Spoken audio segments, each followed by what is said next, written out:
అట్టే పీక్స్ యష్మిత. మనం ముందు వీడియోలో చెప్పుకున్నట్టు కథ సంజీవిని మంత్రాన్ని నేర్చుకొని శుక్రాచార్యుల వారిని బ్రతికిస్తారు. అయితే తను వచ్చిన పని అంటే సంజీవిని మంత్రం నేర్చుకోవడం అయిపోయిందని ఆశ్రమాన్ని వదిలేసి వెళ్తుంటారు. అయితే ఇంతలో దేవయాని వచ్చి తన ప్రేమను కచాకు వ్యక్తపరుస్తుంది. తను ఇప్పుడే శుక్రాచార్యుని కడుపులో నుంచి వచ్చారు, అంటే దేవయాని తనకు సోదరురాలు అని చెబుతాడు కచ. దానికి అంగీకరించదు దేవయాని. అలా వాదన పెరిగి దేవయాని కచాను ఈ విధంగా శపిస్తుంది.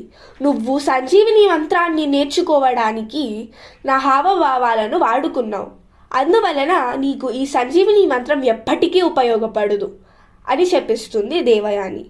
దానికి బదులుగా కచా ఈ విధంగా శపిస్తారు. నిన్నే పెళ్లి చేసుకోవడానికి ఒక బ్రాహ్మణుడు కూడా ముందుకి రాడు.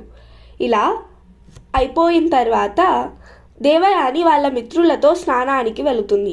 వారిలో ఒకరి శర్మిష్ఠ, ఆ కాలపు అసురుల రాజు యొక్క కూతురు. అయితే వాళ్ళు అలా స్నానం చేస్తూ ఉండగా రాత్రైపోతుంది. శర్మిష్ఠ ఇంకా దేవయాని బట్టలు కలిసిపోతాయి. రాజ్యానికి వచ్చిన తరువాత ఒకరి బట్టలు ఒకరు వేసుకున్నారని తెలుస్తుంది. ఆ విధంగా శర్మిష్ఠ దేవయాని మీద కోపపడుతుంది. ఆ కోపంలో ఆమె ఒక పని చేస్తుంది. ఆ పని ఏంటో తెలిస్తే కామెంట్ చేయండి. ఇలాంటి ఇంకా వీడియోస్ కావాలంటే please like, share and subscribe. Thank you.